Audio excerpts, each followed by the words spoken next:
ইজ্জতের পাহারাদার।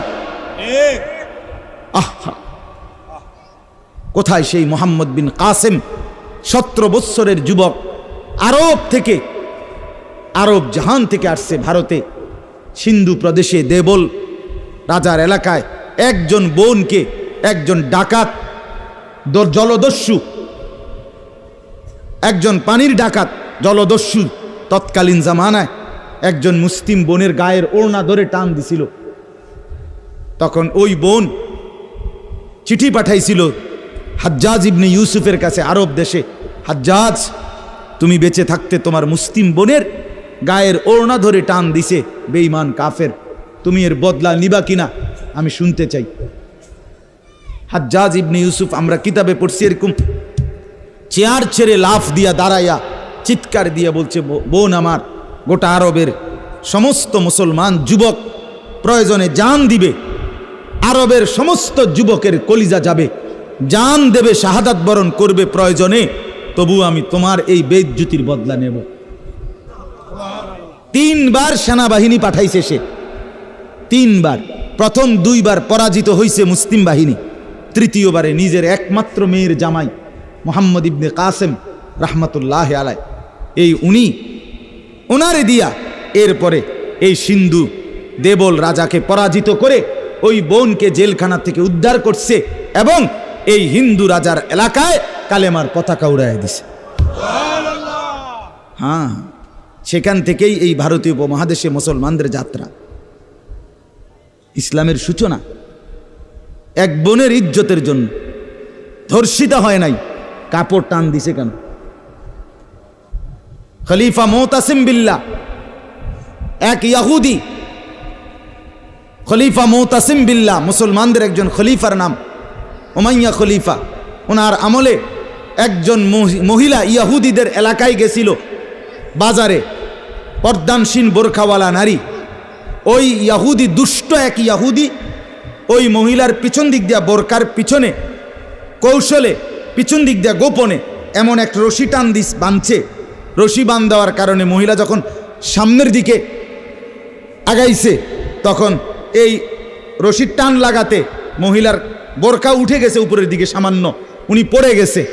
এই মহিলা ওই বাজারে চিৎকার দিয়া বলছে, ওয়া মুতাসিমা, হায় মুতাসিম তুমি কই? তোমার মুসলিম বোনকে বেইজ্জতি করছে। সাথে সাথে খলিফা মুতাসিম বিল্লাহ পুরা বাহিনী নিয়ে আইসা ওই ইহুদি অঞ্চল পুরা জ্বালায় ফেলছে। কথা ছিল এই, বা কথা ছিল এই, রক্ত আর আমাদের গায়রত আর আমাদের হারিয়ে ফেলেছি। পরের মেয়ে দেখতে দেখতে, পরের নারী দেখতে দেখতে, টেলিভিশন দেখতে দেখতে নিজের বিবি বাচ্চারও লাগাই দিছেন। নিজের ঘরে টেলিভিশন চাইতো, নিজেও বইয়া বইয়া সাদো আনে বেড়ি চান, টেলিভিশন চান, ফুতেও সারা রাত সারা দিন সমবয়সী ফুলানের লগে হাইটটা মোবাইলে ছবি চায়। তো সমাজ গড়বে কে? পরিবার নিরাপদ থাকবে কেমনে? কথা বলেন না কেন? বুড়ারাও সাদো আনে, বেড়ি তো ঘরের টেলিভিশনে, ফুলাফাইনে মোবাইলের আড্ডায়, তো মানুষ চরিত্রবান হবে কিভাবে? কমপক্ষে মুরব্বিগত লজ্জাবোধ থাকা উচিত। আমার যা মাথাতে ধরে না, মানে দাড়িওয়ালা 60 বছরের বুড়া বেড়া কেমনে বেড়িয়ে চায় সাদো আনে বই? আমার একারে বহুদিন ভাই, আমি এটা অনেক দিন চিন্তা করে চাইছি, মানে এটার কারণটা কি? আরে এরকম বুড়া বেড়া কিনলেকে বেড়িয়ে চাই? আমনের কি জীবনটা আজ এতটা বছর পরেও এখনো আমনের আখেরাতের কথা মনে পড়ে নাই? আরে কি ডাকাই তো আমনে মরতেন না? আয় হায় হায় আল্লাহ, একটা সমাজের মধ্যে কিছু মানুষ তো থাকা উচিত। আরে বলেন না, 2, 4, 10, 50 জন মানুষ তো একটা সমাজে থাকা উচিত, যারা সবাইকে চরিত্রের কথা, আখলাকের কথা, নামাজের কথা, আল্লাহর কথা, পরকালের কথা বলবে। এটা কি উচিত না?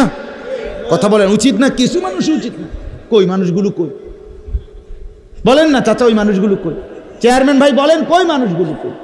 আচ্ছা চেয়ারম্যান আপনি কোন ভাই? আমি তো এতক্ষণ খেয়াল করি নাই। আরিফ ভাই আমাদেরও খুব কলিজার টুকরা, মহব্বতের আমার। তো আমনে বলেন, একজন চেয়ারম্যানকে বলতে বলেন মাইক দিয়ে, এখন 1 সপ্তাহ 1 মাসে এই নারী গঠিত কেলেঙ্কারির কি পরিমাণ বিচার তারা করতে হবে। আমি অসংখ্য চেয়ারম্যানের সাথে কথা বলছি, প্রায় বলে হুজুর সমাজটা খাইয়া লাইছে একবার। এই যে বলতেছে এটাই বেশি। চরিত্রহীনতার সয়লাভ। আহারে নারী, বেচারা স্বামী 16 বৎসর বিদেশ করছে, হায় রে কলজা ফাটা তার কষ্ট। কি পরিমাণ রোদ্রে টাকা রোজগার করছে, কয়টা টাকা।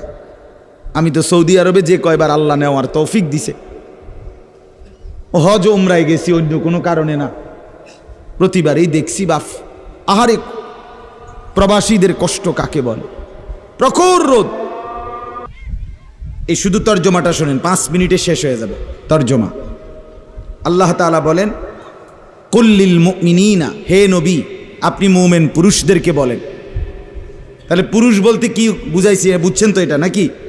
যেদিন থেকে সাবালক, আর মহিলা যেদিন থেকে তার মাসিক শুরু হয় প্রথম, সেদিন থেকে নারী। আল্লাহ বলেন হে নবী প্রত্যেক পুরুষকে বলেন ইয়াগুদ্দু মিন আবসারিহিম ওয়া ইয়াহফাজু ফুরুজাহুম, তারা যেন বাধ্যতামূলক 2টা কাজ করে।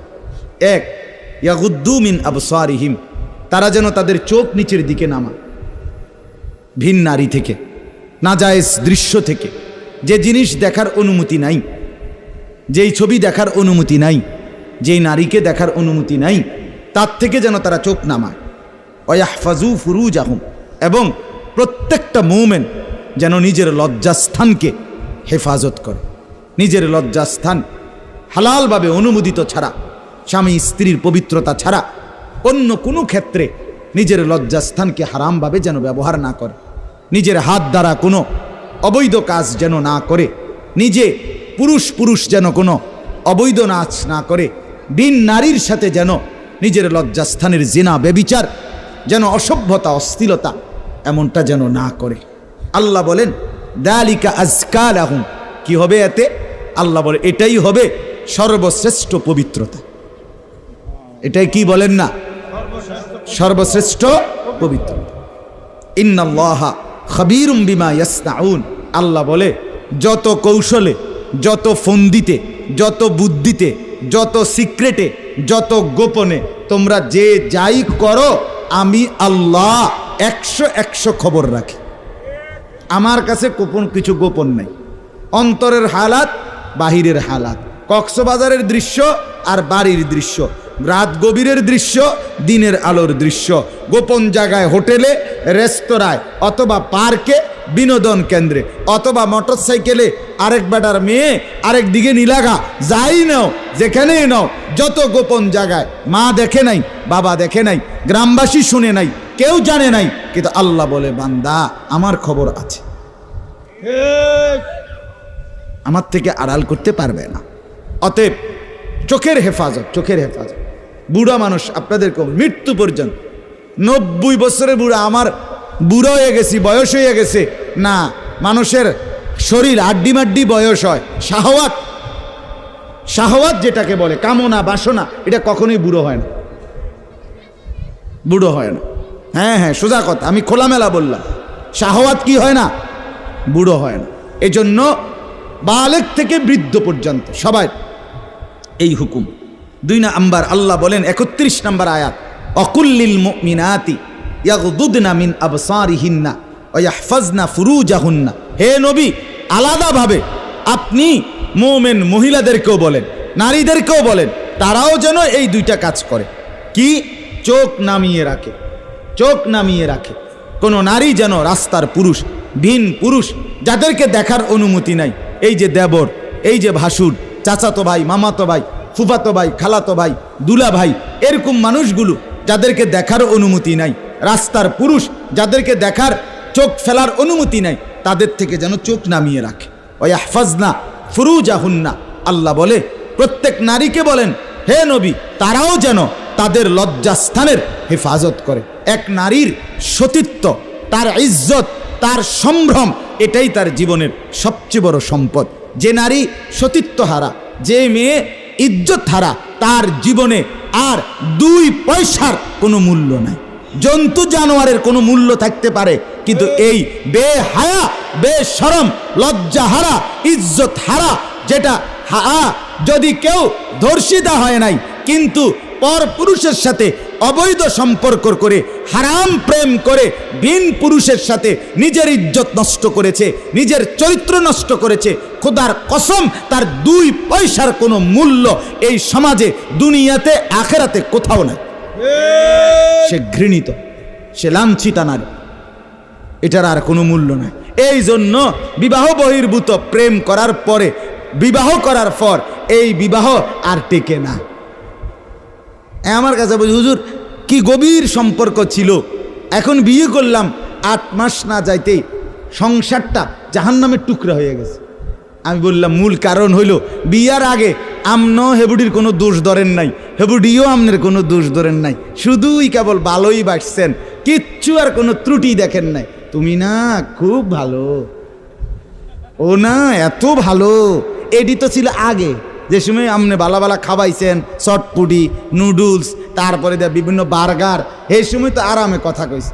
এখন যখন বিবাহ হয়ে গেছে, সংসার শুরু হয়েছে, এখন নুনের মধ্যেও দোষ, চিনির মধ্যেও দোষ। নুনও আগের মতো কড়া লাগে না, চিনিও আগের মতো মিঠা লাগে না। কথা বুঝেন না? এখন ভালোবাসা ঠুস। ভালোবাসা কি? এজন্য আল্লাহ বলেন, নারীকে বলেন নজর নামাইতে এবং নিজের লজ্জাস্থান হেফাজত করতে, বাকিটা অন্য কোনো দিন। আল্লাহ তাআলা আমাদের প্রত্যেক পুরুষ, নারী, যুবক, যুবতী, জওয়ান, বুড়ো প্রত্যেককে নিজের চরিত্রের সৌন্দর্যের জন্য চোখ দৃষ্টি নামানো এবং লজ্জাস্থান হেফাজত রাখবার তৌফিক দান করেন। আল্লাহ তাআলা কবুল করেন।